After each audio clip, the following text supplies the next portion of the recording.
Salut à tous, on se retrouve aujourd'hui pour l'épisode 1207 du Zap Image. Donc aujourd'hui on a dépassé la barre des 340 000 abonnés sur la chaîne. Donc merci à vous parce qu'encore un palier de 10 000 abonnés de franchi sur la chaîne. Donc pour ceux qui ne sont pas abonnés à ma chaîne YouTube tout simplement, n'hésitez pas.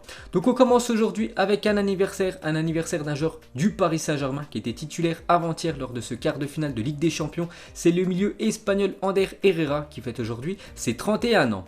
Ensuite on ouvre la page Ligue des Champions car hier soir, deuxième quart de finale.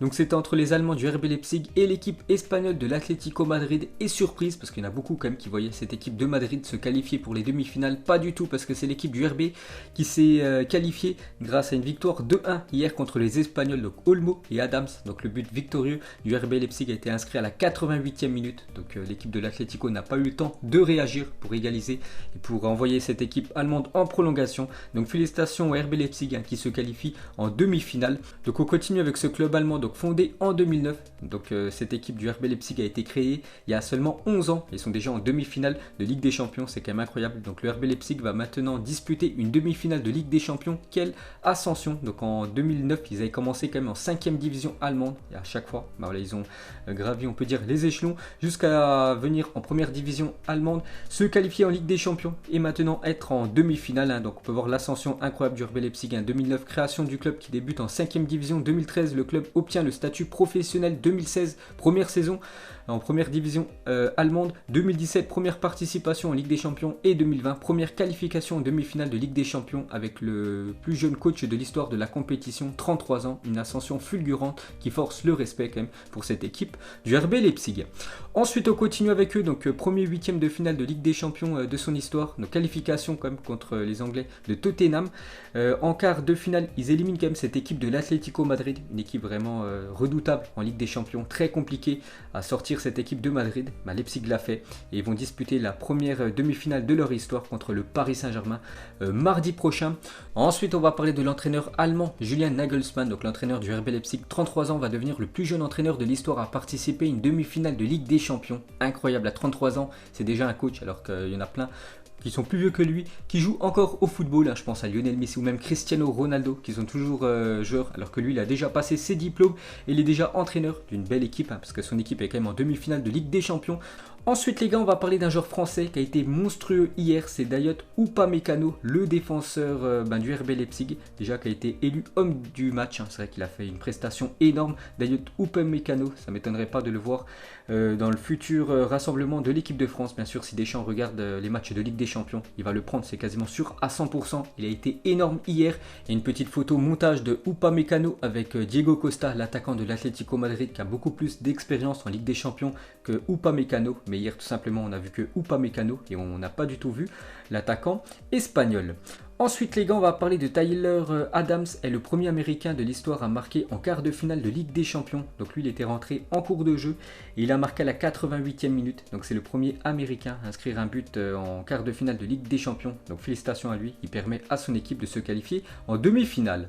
Ensuite les gars, on va parler de l'ancien parisien Christopher Nkunku s'apprête à retrouver son club formateur à l'occasion d'une demi-finale de Ligue des Champions, parce que l'année dernière il a été transféré du Paris Saint-Germain, donc il est parti en Allemagne du côté du RB Leipzig. C'est plutôt pas mal quand même cette première année en Allemagne pour lui, parce que déjà il a fait une grosse saison en Bundesliga, beaucoup de passes D pour lui, et aussi en Ligue des Champions il est quand même en demi-finale. Donc un an après son départ, Nkunku retrouvera donc le PSG en demi-finale, de belles retrouvailles en perspective. Donc n'oubliez pas qu'il avait terminé du côté du PSG en loupant le penalty lors de la finale de Coupe de France contre l'équipe de Rennes, donc à cause de son penalty loupé. Donc Rennes avait gagné la Coupe de France, donc on verra ce que ça va donner dans quelques jours.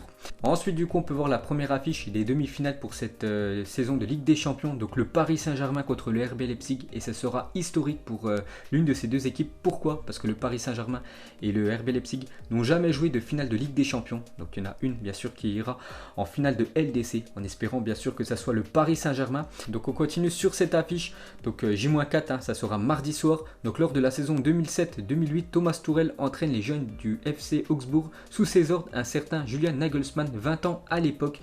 Mardi, les deux hommes vont se retrouver chacun sur un banc en demi-finale de Ligue des Champions, parce que Nagelsmann, avant d'être entraîneur, il était joueur du côté de Augsbourg et son coach à l'époque c'était Thomas Tuchel. Donc les deux vont se retrouver mardi, c'est quand même incroyable.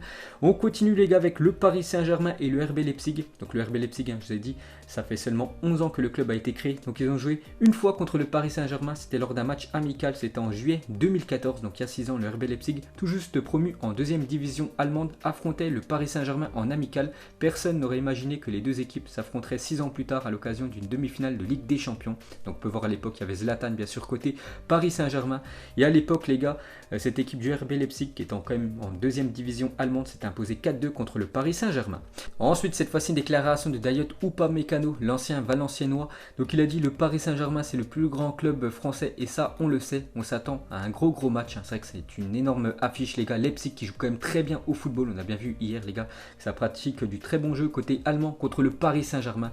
Donc pour moi les gars quand même le PSG est favori pour cette demi-finale, mais il faut faire très attention aux Allemands.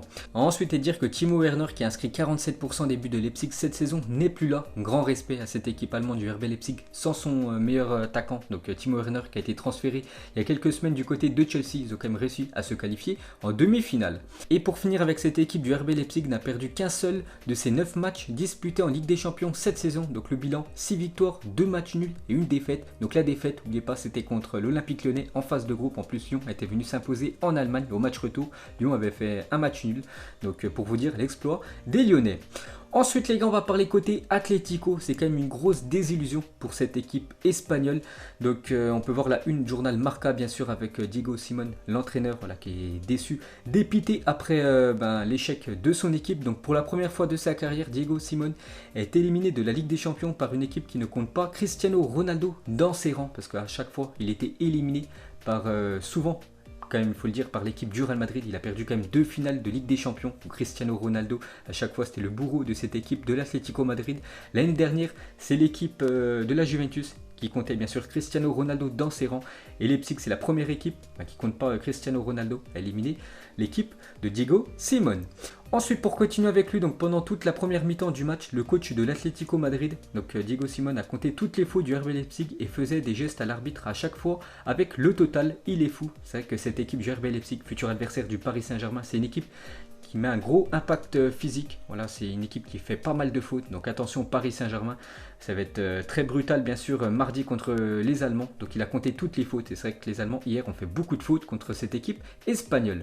Ensuite on va parler du jeune crack portugais Félix qui a complètement changé la donne hier pour l'Atlético Madrid parce que l'Atlético a donné quand même une prestation très pâle hier contre cette équipe du RB Leipzig. Et Félix dès qu'il est rentré, il a obtenu un penalty quelques minutes plus tard, mais c'est lui-même qui a inscrit ce penalty malheureusement pour eux, mais ils ont encaissé un but dans les dernières secondes du match. Et pour finir avec Joao Félix, il a dit oui, je suis l'exemple d'Antoine Griezmann, si je peux faire ce qu'il a fait ou faire mieux ce sera bien, parce qu'il a écrit l'histoire de ce club. Donc on verra dans les futures années bien sûr s'il va remplacer l'ancien attaquant de l'Atlético Madrid. Ensuite les gars, on va parler de l'affiche ce soir en Ligue des Champions. C'est le plus gros choc on peut dire de ces quarts de finale. Le FC Barcelone contre l'équipe du Bayern Munich sur un match sec, vu qu'il n'y aura pas de match retour. Énorme choc ce soir. Donc déjà on peut voir la compo probable pour l'équipe du Barça ce soir. Donc normalement ça devrait être Ter Stegen, Alba, Lenglet, Piqué, Semedo, Sergi Roberto milieu droit, Busquets, Vidal, Frenkie de Jong et Suarez et Lionel Messi en attaque. Donc ce soir le Barça devrait jouer en 4-4-2 et non en 4-3-3 comme ils jouent normalement en championnat. Voilà, ils veulent plus jouer défensif parce qu'en face c'est quand même le Bayern Munich. Donc Antoine Griezmann devrait commencer sur le banc ce soir. Donc une déclaration de Quique Setien, il a dit Robert Lewandowski est un grand footballeur mais il n'est pas à la hauteur de Lionel Messi. C'est clair pour tout le monde, il se trouve dans un grand moment de sa carrière, mais Lionel Messi aussi, comme on l'a vu contre Naples. Donc ce soir duel d'énormes attaquants entre Lionel Messi et bien sûr Robert Lewandowski. Donc pour continuer sur ce choc, donc le président du Bayern Munich, donc Rummenigge, sait comment stopper Lionel Messi. Donc ils ont une petite idée en tête comment ils vont stopper ce soir Léo Messi. Donc il a dit si Lionel Messi joue sur son côté droit comme d'habitude, donc Alphonso Davids qui est défenseur gauche s'occupera de lui. Alphonso n'a pas été souvent dribblé et pris de vitesse cette saison. Donc ce soir énorme choc entre le jeune Canadien Alphonso Davids qui va très vite et Lionel Messi. Donc on a hâte de voir ça. Cette fois-ci une déclaration de Arturo Vidal avant Barça Bayern, ancien joueur du Bayern quand même. Arturo Vidal maintenant du côté du Barça, il a dit le Bayern est très confiant mais il faut qu'il sache que demain, il joue contre le Barça, pas contre une équipe de Bundesliga. Il va affronter la meilleure équipe du monde. La tension monte vivement ce soir, bien sûr, pour ce choc entre le Barça et l'équipe du Bayern. Ensuite, une bonne nouvelle quand même pour le FC Barcelone parce que Ousmane Dembélé a reçu le feu vert médical et est apte à disputer le quart de finale de Ligue des Champions entre le Barça et le Bayern Munich ce soir. Donc bien sûr, il sera remplaçant, mais peut-être il pourra rentrer en cours de jeu Ousmane Dembélé. Donc son dernier match, c'était, je ne sais même pas s'il a joué, en 2020, Ousmane Dembélé. Donc il revient de blessure, on le verra certainement jouer quelques minutes ce soir. On peut voir les unes des journaux espagnols aujourd'hui. Donc la une Journal Sport, c'est marqué la Champions. Donc la Ligue des Champions ne peut pas attendre. Donc on peut voir bien sûr Lionel Messi devant ce trophée. Et la une du journal Mundo Deportivo, c'est marqué en titre, c'est une finale. C'est vrai que le Barça contre le Bayern, ça aurait pu être une finale de Ligue des Champions. Et c'est un énorme duel ce soir. N'oubliez pas que c'est les deux clubs qui restent en Ligue des Champions, qui ont gagné une Ligue des Champions. Donc le Barça, 5 Ligues des Champions. Le Bayern, 5 Ligues des Champions. Ils ont deux très grands attaquants. Donc Lionel Messi contre Robert Lewandowski. Aussi un duel de gardiens. Neuer contre le gardien allemand. Ter Stegen. Ensuite, retour en France et regardez la une aujourd'hui. Le journal L'équipe, c'est marqué il était une fois. Donc le Paris Saint-Germain affrontera mardi en demi-finale l'inattendu RB Leipzig, vainqueur hier soir de l'Atlético Madrid 2-1 après son succès face à l'Atalanta. Le Paris Saint-Germain rêve plus que jamais du sacre européen. Donc voilà la une aujourd'hui du journal L'équipe. Bien sûr, le Paris Saint-Germain rêve de cette victoire en Ligue des Champions en espérant bien sûr qu'il puisse remporter ce trophée. Ensuite, on continue avec le PSG. Donc hier, je vous avais dit que Keylor Navas, les gars, il était incertain. Donc Keylor Navas souffre d'une lésion du biceps fémoral au niveau des ischio-jambiers droits. Une réévaluation sera faite demain, mais sa participation à la demi-finale de Ligue des Champions est incertaine. Donc on en saura un petit peu plus demain s'il sera apte ou non Keylor Navas pour jouer contre le RB Leipzig mardi soir. Ensuite, cette fois-ci, les gars, on va parler de la Juventus qui a tranché pour le mercato de Cristiano Ronaldo. Parce que depuis quelques jours, on entend que Cristiano Ronaldo pourrait faire ses valises d'Italie et quitter le club. Pourquoi pas aller du côté du Paris Saint-Germain. Parce qu'on entend cette rumeur côté PSG. Donc, pas touche à CR7. Donc, on peut voir d'après la Gazzetta dello Sport. Donc, là, sur les Bianconeri n'ont absolument pas l'intention de se séparer de l'attaquant portugais sous contrat jusqu'en juin 2022. Et ce, malgré ses lourds émoluments. Donc en gros son salaire, n'oubliez pas quand même qu'il touche plus de 31 millions d'euros net par an. L'idée de la direction sportive et de Pirlo serait plutôt de lui trouver un attaquant de pointe pour mieux l'accompagner. Les noms de Raúl Jiménez, Milik ou Alvaro Morata circulent. Qu'on se le dise, la Juventus ne lâchera pas Cristiano Ronaldo si facilement. Pour Paulo Dybala, en revanche, c'est autre chose. Donc Dybala, lui, pourrait bien sûr quitter cette équipe de la Juventus parce que lui aussi touche un très gros salaire. Donc voilà, en gros, Cristiano Ronaldo, il y a de grandes chances quand même qu'il reste du côté de l'Italie pendant ce mercato 2020. Ensuite, une info officielle, l'Inter Miami de David Beckham annonce la signature de Blaise Matuidi. Donc on avait parlé ces derniers jours, maintenant c'est officiel, il quitte l'Italie et rejoint les États-Unis. Il va découvrir le championnat américain. Ensuite, la saison 2020-2021 de Première Ligue débutera le samedi 12 septembre prochain et s'achèvera le dimanche 23 mai 2021. Et c'est les dates officielles. Donc retour le 12 septembre pour le championnat anglais. Cette fois-ci, on va parler du Community Shield 2020. Se jouera le 29 août prochain. N'oubliez pas, ça sera l'équipe de Liverpool contre l'équipe de Arsenal. Ensuite, quelques équipes ont dévoilé leur futur maillot. Aujourd'hui, on commence avec l'équipe anglaise de Watford qui a dévoilé ce nouveau maillot domicile pour la prochaine saison. N'oubliez pas que Watford descend en Championship.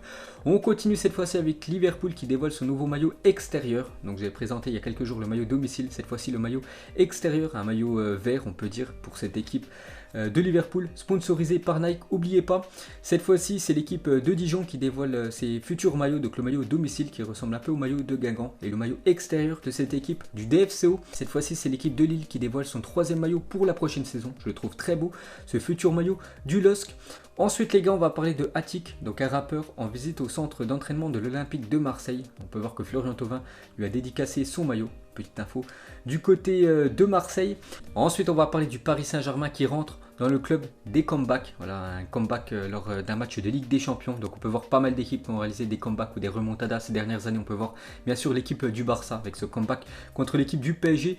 On peut voir Lucas Moura qui avait réalisé l'année dernière en demi-finale ce comeback contre l'équipe de l'Ajax. On peut voir l'AS Roma, on peut voir aussi bien sûr Liverpool avec ce 4-0 l'année dernière. Et aussi Manchester United. N'oubliez pas les gars, la finale de la Ligue des Champions 1999. Ça me fait penser au match du Paris Saint-Germain contre l'Atalanta Bergame. Donc Manchester contre le Bayern Munich, finale de LDC 99.